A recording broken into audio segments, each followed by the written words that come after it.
What's up, guys? It's Gio, and welcome back to the first episode this week of Push to Rank 500 in the RU tier. When we left off in the last episode, we were at like 1204, and looking at where we need to get to on the ladder to reach the top 500, we need to get to 1,363. I'm trying a little bit different screen regions today, just because I thought I'd shake it up a little bit. I also changed my showdown layout, just because I want to shake it up a little bit. Because I don't really want the series to get stale, because it is kind of a staple series on the channel. But regardless, let's check out the team that we're using this week. We're building. I built around hazard stacking again, because hazard stacking is pretty much my jam for when we're recording. And the first Pokemon that I have is Almastar. It's just a Focus Sash Almastar. It's the exact same set we used last week with Spike, Stealth Rock, Scald, and Ice Beam. And then for our Spin Blocker this week, we have Spiritomb to trap stuff like Slow King that can sometimes give our team problems, with Pursuit, Foul Play, Will-O-Wisp, and Shadow Sneak. And then we also have Primeape, which is a Choice Banded Primeape to discourage Defog, because Choice Banded Primeape destroys when you give it +2 with a Choice Band, with Gunk Shot, Close Combat, Ice Punch, and Stone Edge. And then we also have Scarf Magneton here, which is basically my offensive check to Moltres, as long as it's not Scarf Moltres. If it's Scarf Moltres, then, you know, I try to play around it, but usually lose. With a Thunderbolt, Volt Switch, Flash Cannon, and HP Fire. And then we also have Specs Meloetta, who makes its return from last week with Psychic, Hyper Voice, Shadow Ball, and U-Turn, because Meloetta is really the best mon in the tier. And then, or maybe Moltres. But regardless, that is a discussion for another day. And then we also have a Lumberry Virizion, which is just a pretty basic Swords Dance set, but really can do a lot of work to teams if its checks are weakened. So anyway, we're going to grab our first match right here. Hopefully the screen regions aren't too weird for you guys. We'll see what it looks like when we hop into a battle. You can barely see this Eye of the Zard right here. Okay, this is okay. I'll expand it a little bit, change it up a little bit in the next episode. But anyway, looking at this guy's team, let's actually check our rank real quick. Our rank currently sits at 1,207, so I was close. We're 12-7 so far. But looking at this guy's team is really scary. That's his Rock Setter for sure. This thing, Druddigon. I can't grab Druddigon because Moltres is in the way. But Moltres is really scary. If that's Scarf, I'm definitely in trouble. I'm just going to go ahead and lead Almastar, because Almastar actually does have a pretty good matchup, as he ends up leading with this thing, which is okay. I'm just going to go ahead and go for a Scald on turn 1, because if he does U-turn, I will get the boost, and then I can get Rocks up, and I'm just going to Scald. If he wants to go in Hitmonlee and risk the burn, he can, but then Hitmonlee pretty much becomes dead weight on offense, which is bad, but okay, burn, please, burn! Okay, I don't get the burn. I'm just going to try to get Rocks up right here. Hopefully I can get Rocks up and pressure this thing a little bit, because that's really my only way I can beat Scarf Moltres, or force it to lock. Okay, he just goes for the Mach Punch, doesn't take me out, and I'm just going to go for a Scald right here. If he tries to spin, then I'm going to knock him out with the Scald. So he is actually forced to knock me out with the Mach Punch, and I can go into my Spiritomb right here, which is just fine, and I'm going to go straight away for a Pursuit, because I don't think this thing wants to stay in at this point, and I may be able to knock this thing out when it switches, which would be, yes, I knock it out on the switch, meaning that Rocks are here to stay, and I can wear down Moltres really fast. He does have this Wish support right here, in the form of Aromatisse, which can help Moltres, but I'm just glad that we got his primary spinner out of the way. He ends up going into this thing. I'm just going to go straight away for a Will-O-Wisp. Even if he sets up Rocks, I don't really mind it too much. I don't have a spinner on this team, but I have kind of done so intentionally, just because I don't really mind. Okay, he ends up going into Aromatisse right here, which is fine, because I'm going to go into my Magneton, which can actually threaten this thing out, and I'm just going to probably end up clicking T-Bolt, because T-Bolt hits all of his team pretty well, barring Druddigon, as he Aromatherapy. No, he goes for the Toxic, which is even better for me. I'm just going to go ahead and click Volt Switch, because I do want to preserve this thing just a little bit, as he ends up staying in and eats that up. So I guess Meloetta is my next switch, because this thing looks specially defensive. He ends up going for the Wish. We'll see what on his team wants to take a Hyper Voice. Actually, I'm going to go for a U-turn. Yeah, I'm going to go for a U-turn, because I don't think he's staying in. Hopefully Showdown doesn't make my move. Okay, there's the U-turn. He ends up staying in.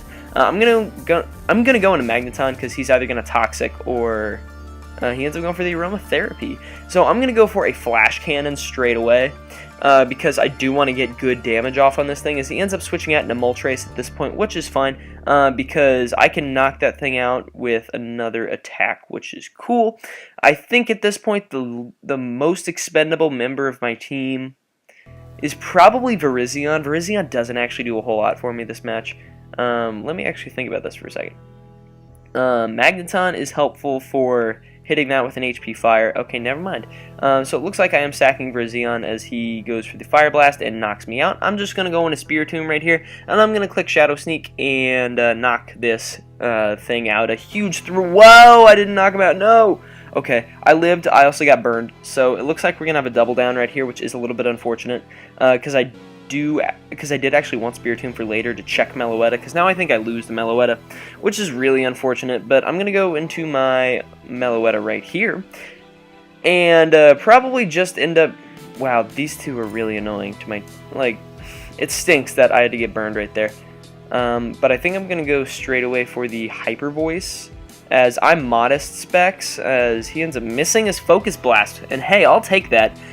He got the Fire Blast miss, so I don't think he really has any right to complain. Right here, I'm going to go into probably my Primate, or not my Primate, my Magneton, as he ends up going for the Shadow Claw. I can go straight away for an HP Fire. I do trap him in here, and I can weaken him enough to where I can knock him out with a Shadow Ball, if that's what I want to do next turn. He ends up going for a Sneak. He can't knock me out, and I do 48%, which is really cool. I'm just going to go ahead and sack my Magneton right here and go into the Choice Specs Meloetta, because Choice Specs Meloetta is a huge threat. I have to go for Shadow Ball or else I lose. Actually, oh man, because he's revealed the Shadow Claw and the Shadow Sneak so far. I'm assuming he has Swords Dance and Iron Head. You know what, I'm going to go for a Hyper Voice as he ends up staying in, and he will win this game because I'm on 12%. I can't switch out, so that's a good game. Okay, you really didn't need a Swords Dance right there. Like, you win the game just outright. And like, it showed 13%, but I was actually on 12%, which is kind of an unfortunate thing on Showdown.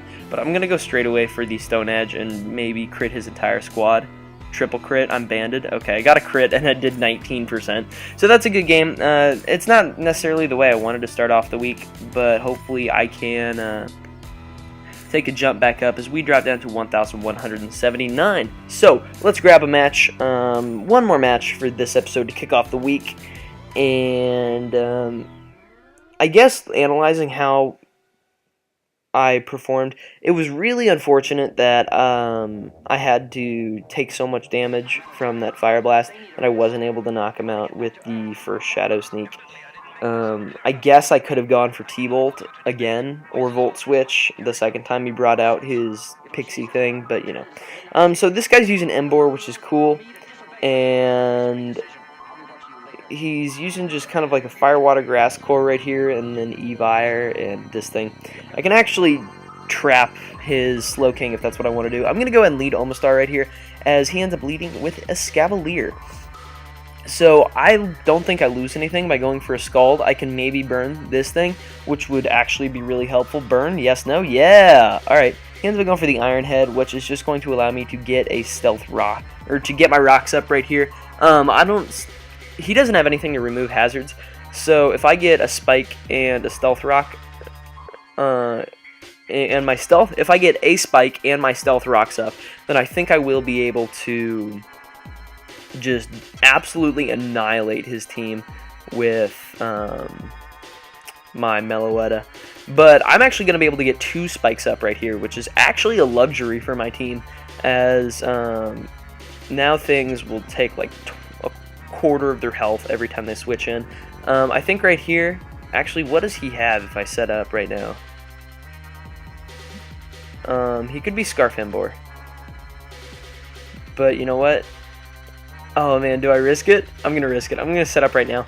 I'm just going to go ahead and Swords Dance right here, because I think I beat his entire team if I set up. He ends up going for the knockoff. He gets rid of my Lumberry, but gives me +3, which I'm fine with. We have yet to see Mega Horn from him, but I'm fairly certain it's coming. I'm just going to go ahead and go for the close combat right here in order to knock him out. I didn't want to go for the Stone Edge, and missed the Stone Edge, although I probably would have been able to knock him out. But we'll see what he goes out into right here. He goes out into his Slowking, which is fine. Slowking is more specially oriented. I can just hit him with a +3 Leaf Blade and knock him out. I'm not even sure a Rendo Berry would have saved him right there. But at this point, I don't think there's a whole lot he can do to stop the sweep. He goes out into Tangrowth, and I'm just going to go ahead and click Stone Edge because it is my best move in this scenario. I could go for a stab close combat. Oh, wow, he actually tanked that really well, and he goes for the Synthesis. So I'm going to go for close combat. We'll see him. Okay, never mind. That just knocks him out. I should have gone for that in the first place. I always get confused with whether grass resists fighting because my go-to like grass type comparison is Mega Venusaur, and poison resists fighting, so Mega Venusaur resists fighting. So it gives me like the mental connection that like grass types resist fighting. But it looks like this is going to be a clean Virizion sweep right here, absolutely annihilating his entire team, unless he's like Scarf Clawets or something stupid like that. But yeah, that just shows the work that Virizion can put in if you get some hazards up. I'm just going to go ahead and click Close Combat. Hopefully I can just knock him out right here. Yeah, I will. I'm +3. So that's a good game. We end up winning one, dropping one. What rank was this guy? Please be high up on the ladder. We go to 1,196. So we did lose points this episode, but there's not a whole lot that I could do about it. So if you guys did enjoy this episode, please make sure to leave a like, because it really does help show support for the stuff that I'm doing here on the channel. Also, make sure to answer today's comment question of the day, which is out of the Justified Trio, or the Three Musketeers, which one is your favorite? And with that, I urge you guys to subscribe if you guys are enjoying the constant content. And with that, I'll catch you on the flip-flop.